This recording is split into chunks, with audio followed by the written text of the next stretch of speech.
Hi hello ನಮಸ್ಕಾರ. English with ಶ್ರದ್ಧಾ ಕನ್ನಡ ಚಾನಲ್ಗೆ ನಿಮಗೆಲ್ಲರಿಗೂ ಹಾರ್ದಿಕ ಸ್ವಾಗತ. ವೆಲ್ಕಮ್ ಟು ಇಂಗ್ಲಿಷ್ ವಿತ್ ಶ್ರದ್ಧಾ ಕನ್ನಡ. ನನ್ನ ಹೆಸರು ಶ್ರದ್ಧಾ. ಇವತ್ತಿನ ವಿಡಿಯೋದಲ್ಲಿ ನಾವು ಮಚ್ ಮತ್ತು ಮೆನಿ ಇದೆರಡರ ನಡುವಿನ ವ್ಯತ್ಯಾಸವನ್ನು ನೋಡೋಣ. What are the differences between much and many, ಯಾವುದನ್ನು ಎಲ್ಲಿ ಯೂಸ್ ಮಾಡಬೇಕು ಅನ್ನೋದನ್ನು ಇವತ್ತು ನಾವು ಕಲಿಯೋಣ. ವಿಡಿಯೋವನ್ನು ಶುರು ಮಾಡುವ ಮೊದಲು ನೀವು ನನ್ನ ಚಾನಲ್ಗೆ ಹೊಸಬರಾಗಿದ್ದಲ್ಲಿ ಚಾನಲನ್ನು ಸಬ್ಸ್ಕ್ರೈಬ್ ಆಗೋದನ್ನು ಮರಿಬೇಡಿ. ಸಬ್ಸ್ಕ್ರೈಬ್ ಬಟನ್ ಪಕ್ಕ ಇರುವಂಥ ಬೆಲ್ ಐಕನನ್ನು ಕೂಡ ಪ್ರೆಸ್ ಮಾಡಿ. ಆವಾಗ ನಿಮಗೆ ನಾನು ವಿಡಿಯೋ ಹಾಕಿದ ತಕ್ಷಣ ನೋಟಿಫಿಕೇಶನ್ ಬರುತ್ತೆ. ನೀವು ನನ್ನ ವಿಡಿಯೋವನ್ನು ತಪ್ಪದೆ ನೋಡ್ಬೋದು. ನಿಮಗೆ ಇನ್ನೂ ಹೆಚ್ಚು ಈ ರೀತಿಯ ವಿಡಿಯೋಸ್ ಬೇಕು ಅಂತಿದ್ರೆ ವಿಡಿಯೋಕ್ಕೆ ಒಂದು ಲೈಕ್ ಕೊಡಿ. ನಿಮ್ಮ ಫ್ರೆಂಡ್ಸ್ ಮತ್ತು ಫ್ಯಾಮಿಲಿಯಲ್ಲಿ ಯಾರ್ಯಾರಿಗೆ ಸಹಾಯ ಆಗುತ್ತೆ ಅವರೆಲ್ಲರ ಜೊತೆ ಈ ವಿಡಿಯೋವನ್ನು ಶೇರ್ ಮಾಡಿ. ಜೊತೆಗೆ ಕಮೆಂಟ್ ಸೆಕ್ಷನ್ನಲ್ಲಿ ನನಗೆ ಬರೆದು ತಿಳಿಸಿ ನಿಮಗೆ ಈ ರೀತಿಯ ವಿಡಿಯೋ ಪ್ರಯೋಜನ ಆಗ್ತಾ ಇದೆ ಅಂತ. ಈಗ ನೀವು ಇನ್ಸ್ಟಾಗ್ರಾಮಲ್ಲಿ ಕೂಡ ಇಂಗ್ಲಿಷ್ ವಿತ್ ಶ್ರದ್ಧಾ ಕನ್ನಡ ಚಾನಲನ್ನು ಫಾಲೋ ಮಾಡ್ಬೋದು. ಲಿಂಕನ್ನು ವಿಡಿಯೋದ ಕೆಳಗಡೆ ಡಿಸ್ಕ್ರಿಪ್ಷನ್ ಬಾಕ್ಸಲ್ಲಿ ಹಾಕಿರ್ತೇನೆ. ಬನ್ನಿ ಹಾಗಾದರೆ ತಡ ಮಾಡದೆ ಶುರು ಮಾಡೋಣ. ಓಕೆ, ಮಚ್ ಮೆನಿ ಇದನ್ನು ನಾವು ಸಾಮಾನ್ಯವಾಗಿ ಎಷ್ಟು, ಅಷ್ಟು, ಇಷ್ಟು ಈ ಅರ್ಥದಲ್ಲಿ ಯೂಸ್ ಮಾಡ್ತೇವೆ.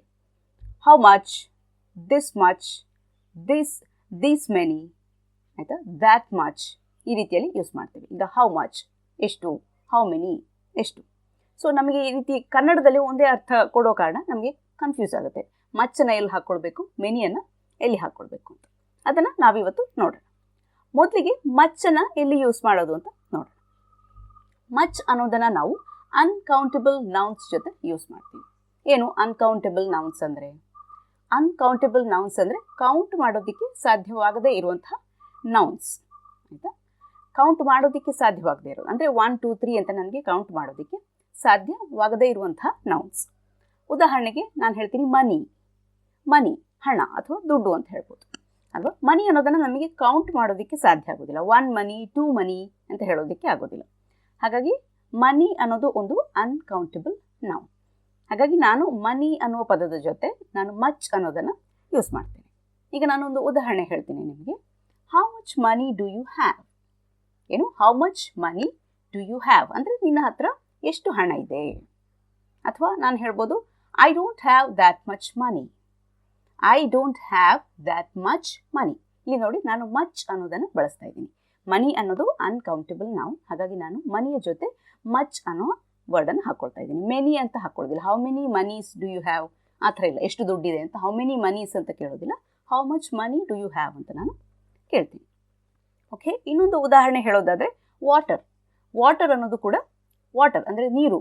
ಇದು ಕೂಡ ಒಂದು ಅನ್ಕೌಂಟಬಲ್ ನೌನ್. ನಾನು ಕೇಳ್ತೀನಿ how much water should I drink?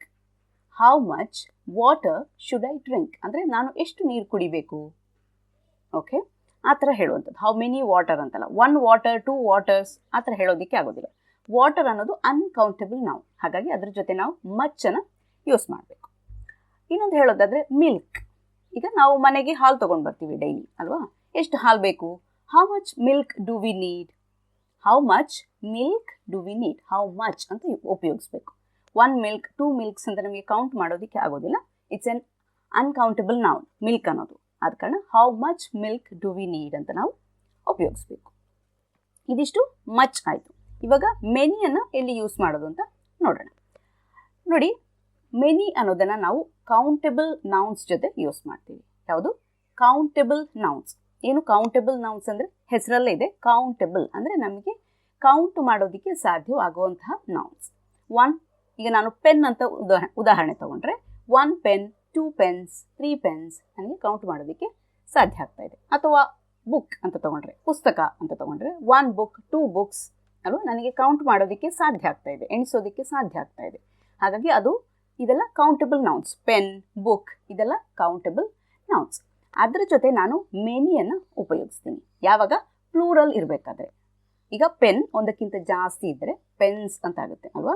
Book ಒಂದಕ್ಕಿಂತ ಜಾಸ್ತಿ ಇದ್ದರೆ ಬುಕ್ಸ್. ಈಗ 2 ಬುಕ್ಸ್ ಆ ಥರ ತುಂಬ ಇದ್ದರೆ, ಪ್ಲೂರಲ್ ಇದ್ದರೆ ನಾನೇನು ಮಾಡ್ತೀನಿ? ಮೆನಿಯನ್ನು ಹಾಕ್ಕೊಳ್ತೀನಿ. ಈಗ ಒಂದು ಉದಾಹರಣೆಯನ್ನು ನೋಡೋಣ. How many pens do you have? How many pens do you have? ನಿನ್ನ ಹತ್ರ ಎಷ್ಟು ಪೆನ್ನುಗಳಿವೆ, ಆಯಿತಾ. ಇನ್ನೊಂದು ಅಂದರೆ how many books do you have? ಏನು how many books do you have? ನಾನು ಹೇಳ್ತೀನಿ I have so many books. ನನ್ನ ಹತ್ರ ಹಲವಾರು ಪುಸ್ತಕಗಳಿವೆ. I have so many books. I have so much books ಅಂತ ಹೇಳೋದಲ್ಲ, I have so many books. Books ಅನ್ನೋದು ಕೌಂಟೇಬಲ್ ನೌನ್, ಪ್ಲೂರಲ್ ಇದೆ, ಬುಕ್ಸ್ ಅಂತ ಇದೆ, ಆದ ಕಾರಣ ನಾನು ಮೆನಿಯನ್ನು ಹಾಕ್ಕೊಳ್ತೀನಿ. I have so many books. ಇನ್ನೊಂದು ಉದಾಹರಣೆ ನೋಡೋಣ. ಟ್ರೀ.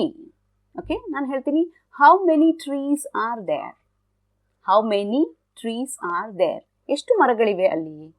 ಹೌ ಮೆನಿ ಅಂತ ಹಾಕ್ಕೊಳ್ತೀನಿ. ಹೌ ಮಚ್ ಟ್ರೀಸ್ ಅಂತಲ್ಲ, ಟ್ರೀ ನಮಗೆ ಕೌಂಟ್ ಮಾಡೋದಕ್ಕೆ ಆಗುತ್ತೆ. ಟ್ರೀ ಅನ್ನೋದು ಮರ, ಟ್ರೀ, 1 ಟ್ರೀ, 2 ಟ್ರೀಸ್, ಈ ರೀತಿ ನಮಗೆ ಕೌಂಟ್ ಮಾಡೋದಕ್ಕೆ ಸಾಧ್ಯ ಆಗ್ತಾ ಇದೆ, ಎಣಿಸೋದಕ್ಕೆ ಸಾಧ್ಯ ಆಗ್ತಾ ಇದೆ. ಹಾಗಾಗಿ ಟ್ರೀ ಅನ್ನೋದು ಒಂದು ಕೌಂಟೇಬಲ್ ನೌನ್, ಅದರ ಪ್ಲೂರಲ್ ಇದೆ, ಟ್ರೀಸ್ ಅಂತಿದೆ. ಹಾಗಾಗಿ ನಾನು how many trees are there, ಅಲ್ಲಿ ಎಷ್ಟು ಮರಗಳಿವೆ ಅಂತ ನಾನು ಕೇಳ್ತೀನಿ. ಓಕೆ, ಇನ್ನೊಂದು ಫ್ರೆಂಡ್ ಅಥವಾ ಫ್ರೆಂಡ್ಸ್ ಅಂತ ತಗೊಂಡ್ರೆ I don't have many friends. I don't have many friends. ನನಗೆ ತುಂಬ ಜನ ಸ್ನೇಹಿತರಿಲ್ಲ. I don't have many friends. Much friends ಅಂತಲ್ಲ, I don't have much friends ಅಂತ ಯೂಸ್ ಮಾಡೋದಲ್ಲ, I don't have many friends. Okay, so ಈ ರೀತಿಯಲ್ಲಿ ನಾವು ಮಚ್ ಮತ್ತು ಮೆನಿಯನ್ನು ಯೂಸ್ ಮಾಡ್ತೀವಿ. ಮಚ್ ಅನ್ನೋದನ್ನು ನಾನು ಆವಾಗಲೇ ಹೇಳಿದಾಗೆ ಅನ್ಕೌಂಟೇಬಲ್ ನೌನ್ಸ್ ಜೊತೆ ಯೂಸ್ ಮಾಡ್ತೀವಿ. ನಮಗೆ ಯಾವುದನ್ನು ಕೌಂಟ್ ಮಾಡೋದಕ್ಕೆ, ಎಣಿಸೋದಕ್ಕೆ ಸಾಧ್ಯವಾಗೋದಿಲ್ವೋ ಅದರ ಜೊತೆ ಮಚ್ಚನ್ನು ಹಾಕ್ಕೊಳ್ತೀವಿ. ಅದೇ ಮೆನಿಯನ್ನು ಕೌಂಟೇಬಲ್ ನೌನ್ಸ್ ಜೊತೆ ಯೂಸ್ ಮಾಡ್ತೀವಿ. ಹಲವಾರು ನೌನ್ಸ್ ಇದ್ದರೆ, ಈಗ ಪೆನ್ಸ್, ಬುಕ್ಸ್, ಈ ರೀತಿ ಪ್ಲೂರಲ್ ಇದ್ದರೆ ಅದರ ಜೊತೆ ನಾವು ಮೆನಿಯನ್ನು ಹಾಕ್ಕೊಳ್ತೀವಿ. ಇದಿಷ್ಟು ಮಚ್ ಮತ್ತು ಮೆನಿಯ ಬಗ್ಗೆ ನಾನಿವತ್ತು ನಿಮಗೆ ಹೇಳ್ತಾ ಇರೋದು. ಇವತ್ತಿನ ವಿಡಿಯೋದಲ್ಲಿ ಇಷ್ಟೇ. ಇನ್ನೊಂದು ವಿಡಿಯೋದೊಂದಿಗೆ ನಿಮ್ಮನ್ನು ನಾನು ಭೇಟಿಯಾಗ್ತೇನೆ. ಅಲ್ಲಿಯವರೆಗೆ ಖುಷಿಯಾಗಿರಿ, ಸ್ಮೈಲ್ ಮಾಡ್ತಾ ಇರಿ, be happy, keep smiling. Bye.